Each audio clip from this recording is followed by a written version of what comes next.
Master stroke में अब जरा तफसील से खबरें आपके सामने रखने का वक्त आ गया है। सबसे पहले बात देश में नफरत के सेंसेक्स में जो उछाल आया है उसकी करेंगे।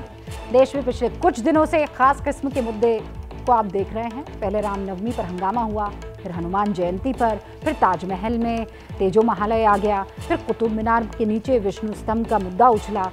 इस दौर में वाराणसी में ज्ञानवापी मस्जिद में शिवलिंग का मुद्दा गरमाया। इसी विवाद पर जब एक टीवी चैनल पर बहस हो रही थी तो बीजेपी की प्रवक्ता नुपुर शर्मा ने एक विवादित टिप्पणी कर दी। इसकी वजह से देश में नफरत का बाजार एकदम से आसमान पर पहुंच गया। उदयपुर में गर्दन काट ली गई, अमरावती में उमेश कोले की हत्या हो गई। इसके बाद भी नफरत की हवा रुक नहीं रही है। कहीं सर तन से जुदा के नारे लग रहे हैं, कहीं मरने और मारने का ऐलान हो रहा है। मीडिया में भी यही मुद्दे छाए हुए हैं। लेकिन सवाल यह है कि क्या देश में यही जरूरी मुद्दे हैं? हो सकता है कि समाज के एक वर्ग के लिए ये मुद्दा हो, जरूरी भी है, लेकिन क्या बहुत बहुत सबसे ज्यादा महत्वपूर्ण यही मुद्दा है? देश के जरूरी मुद्दे रोजी, रोजगार और महंगाई नहीं है क्या? क्या नफरत की आग में देश की सेहत पर असर डालने वाले मुद्दे पीछे नहीं हो गए हैं? यह आपको आज की तारीख में तय करना है। हमारा काम सवाल उठाना है, वो हम उठाते रहेंगे। सबसे पहले जरा कुछ महत्वपूर्ण मुद्दों की बात आज कर लेते हैं। रसोई गैस का दाम 50 रुपये बढ़ गया है। दिल्ली में 1 जुलाई 2021 को घरेलू गैस सिलेंडर की जो कीमत है वो 834 रुपये 50 पैसे थी, अब 1053 रुपये पर पहुंच गई है। पिछले एक साल में सिलेंडर के दाम 218 रुपये 50 पैसे बढ़ गए हैं। रुपए में रिकॉर्ड गिरावट हो रही है। एक साल पहले यानी जुलाई 2021 में $1 की कीमत 74 रुपये 50 रुपये थी, आज बढ़कर 79 रुपये 27 पैसे हो गई है, उस निचले स्तर पर आ गई है। ये आशंका है कि 2022 की तीसरी तिमाही में $1 82 रुपये का हो जाएगा। लगातार डॉलर की कीमत बढ़ने का असर ये हो रहा है कि भारत का व्यापार घाटा बढ़ रहा है। जून में भारत का जो आयात है यानी इंपोर्ट है वो 51% बढ़कर लगभग 5 लाख करोड़ रुपए हो गया था, जबकि निर्यात जो है वो लगभग 16.78% बढ़कर 3 लाख करोड़ रुपए पहुंच गया। यानी देश का व्यापार घाटा रिकॉर्ड 2.03 लाख करोड़ रुपए पर पहुंच गया है, जो इकोनॉमी के लिए अच्छा संकेत नहीं है, क्योंकि सिर्फ एक साल पहले यानी जून 2021 में ये व्यापार घाटा सिर्फ 76,000 करोड़ रुपए का था। अब ये समझिए कि इससे हो क्या रहा है। इसका सीधा असर देश की विदेशी मुद्रा भंडार पर पड़ रहा है, जो लगातार कम हो रहा है। सितंबर 2021 में देश का विदेशी मुद्रा भंडार 51 लाख करोड़ रुपए का था, अब ये घटकर 46 लाख के आसपास 46 लाख करोड़ रुपए रह गया है। यानी 9 महीने में करीब 4.4 लाख करोड़ रुपए का विदेशी मुद्रा भंडार कम हो गया है। ये भी अर्थव्यवस्था के लिए अच्छी बात नहीं है, आप समझ लीजिए। लेकिन समस्या क्या है? समस्या ये है कि ये स्थिति आने वाले दिनों में और ज़्यादा खराब हो सकती है, क्योंकि लगातार बेरोजगारी की दर भी बढ़ रही है और लोगों की नौकरियां भी जा रही है। आंकड़े ऐसा कह रहे हैं। Centre for monitoring Indian economy यानी CMIE के मुताबिक पिछले महीने यानी जून में देश की बेरोजगारी दर बढ़कर 7.8% हो गई। जून में ही 1.30 करोड़ लोगों की नौकरी गई। इसकी वजह से ग्रामीण इलाकों की बेरोजगारी दर 8.03% हो गई, जो मई में 7.12% थी। शहरी इलाकों में बेरोजगारी दर 7.12% से बढ़कर 7.3% हो गई। सबसे ज्यादा बेरोजगारी दर 30.6% हरियाणा में रिकॉर्ड की गई है। इसके बाद राजस्थान का नंबर आया 29.8%, फिर असम का 17.2% बेरोजगारी दर है। यानी कुल मिलाकर देश की अर्थव्यवस्था की तबीयत ठीक नहीं है। ये बात भी सही है कि रूस और यूक्रेन के युद्ध की वजह से तेल के दाम बढ़े हैं और पूरी दुनिया में अर्थव्यवस्थाएं इन्हीं हालातों से जूझ रही है। हम भी यही कह रहे हैं कि इन सवालों पर बात होना ज़रूरी है। हम इसे कैसे बेहतर कर सकते हैं, हम हिंदुस्तान की अर्थव्यवस्था को कैसे सुधार सकते हैं, इन पर बात होनी ज़रूरी है। मुद्दा सिर्फ नफरत का ही क्यों फैलाया जा रहा है, आज का ये बड़ा सवाल है। नफरत हर तरफ भारी है, हर तरफ नफरत ही नफरत नजर आ रही है। इस पर बहस हो रही थी, जिस पर नुपुर शर्मा ने आपत्तिजनक बयान दिया। फिर उनके बयान के बाद नफरत और ज्यादा फैली। नफरती बयानों और घटनाओं की बाढ़ आ गई है, और कैसे ये बाढ़ आई है आपको रिपोर्ट के जरिए समझाते हैं। तभी तो मैं बोलता नहीं। मेरे को कसम है मेरे रब्बुल जलाल की, जिसने पैदा किया मेरी उस माँ की, मैं उसे सरेआम मार देता। जो नुपुर शर्मा की गर्दन लाएगा मैं अपना उसे ये घर दे दूंगा, पूरा रास्ते में निकल जाऊंगा।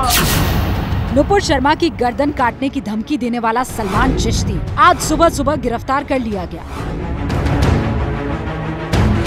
कल तक जो सलमान चिश्ती बड़ी बड़ी धमकियां दे रहा था, वो आज पुलिस के सामने बिल्कुल चुपचाप था। लेकिन इस पूरे मामले में अब एक नया विवाद शुरू हो गया है। पहले आप ये जानिए कि विवाद है क्या। कौन सा नशा कर रखा था वीडियो बनाते टाइम? ये वो नशे में था, ताकि बताओ पीछे वो लग रही है।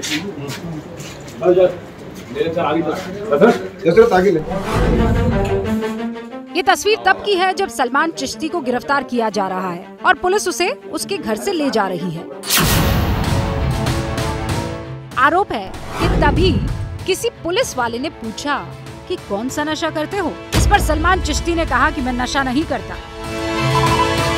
इस पर पुलिस वाले ये भी कह रहे हैं कि वो कह दे कि नशा करता है ताकि बचाया जा सके। कौन सा नशा कर रखा था वीडियो बनाते टाइम? ये वो नशे में था, ताकि बताओ पीछे वो लग रही है।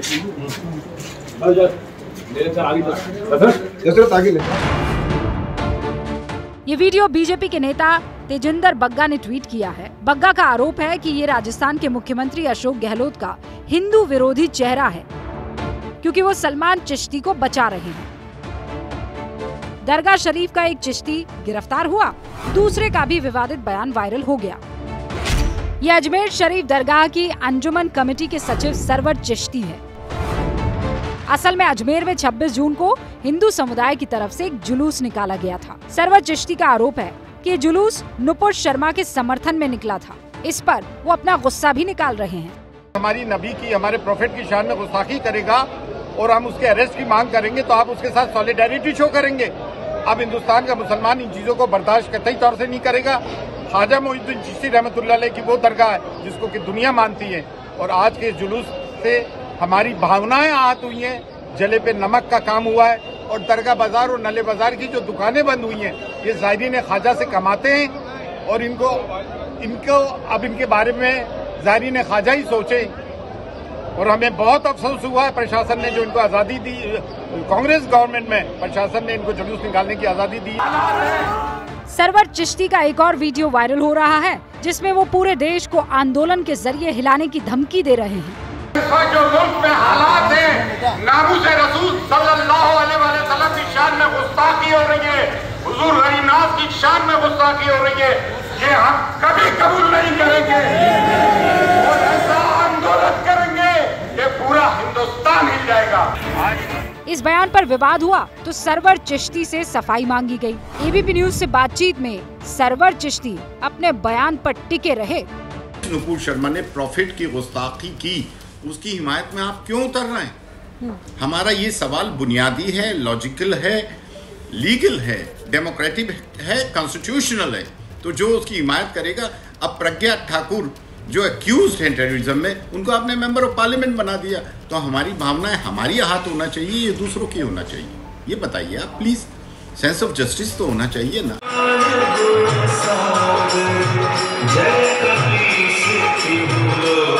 उधर उदयपुर में कन्हैया लाल की हत्या के विरोध में राजस्थान में लगातार प्रदर्शन हो रहे हैं। ये राजस्थान का पाली शहर है जिसे आज बंद रखा गया। इस दौरान शांतिपूर्ण तरीके से हनुमान चालीसा का पाठ होता रहा।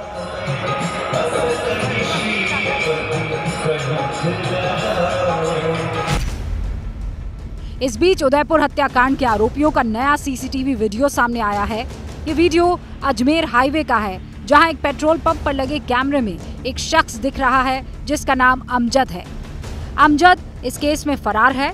सीसीटीवी में जो बाइक दिख रही है वो वही बाइक है जिसका इस्तेमाल हत्या में हुआ था। नंबर इसका 2611 है और बाइक के आगे अत्तारी लिखा है।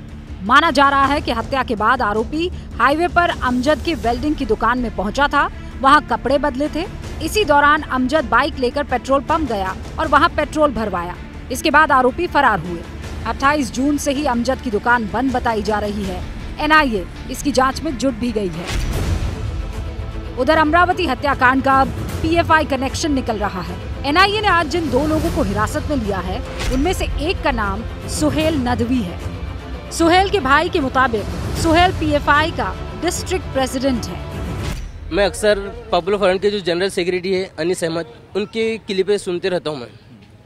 वो हमेशा ही कहते हैं कि एनआईए, ईडी, ये सारे डिपार्टमेंट जो है पॉपुलर फ्रंट को आज टारगेट करने के पीछे पड़े हुए हैं। तो ये कोई नई चीज़ नहीं है। रत्ती बराबर भी हमको थोड़ा डाउट नहीं हुआ, शौक नहीं लगा कि भाई क्यों आगे करके। ये आज नहीं कल पॉपुलर फ्रंट के पीछे जो है ये आना ही था। एनआईए को शक है कि उमेश गोले के हत्यारे पीएफआई से जुड़े लोगों के संपर्क में थे।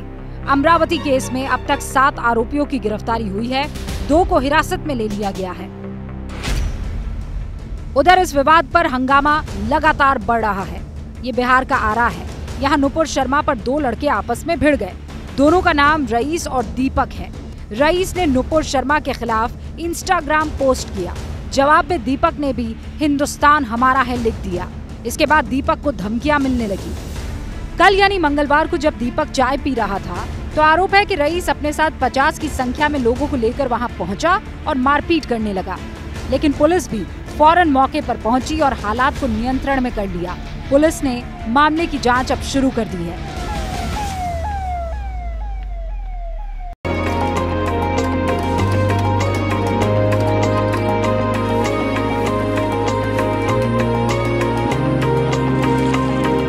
वो बहुत दूर है।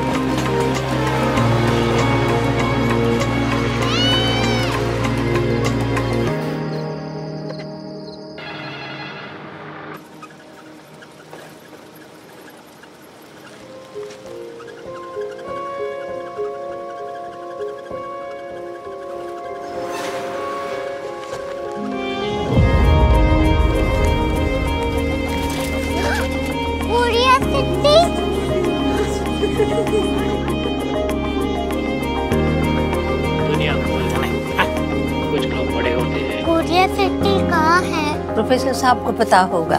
हो, ये छोटा वाला ग्लोब लगता है और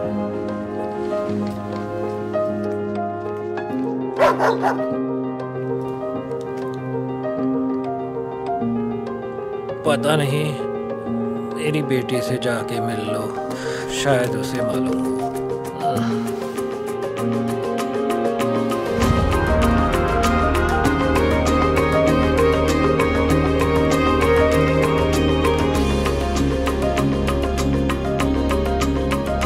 हाय, बाबा ने भेजा है। Come here.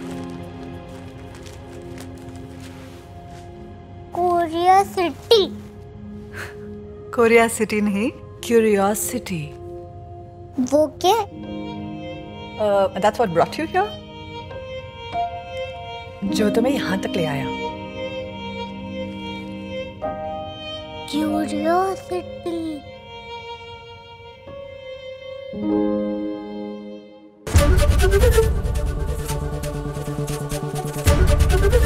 एबीपी न्यूज आपको रखे आगे।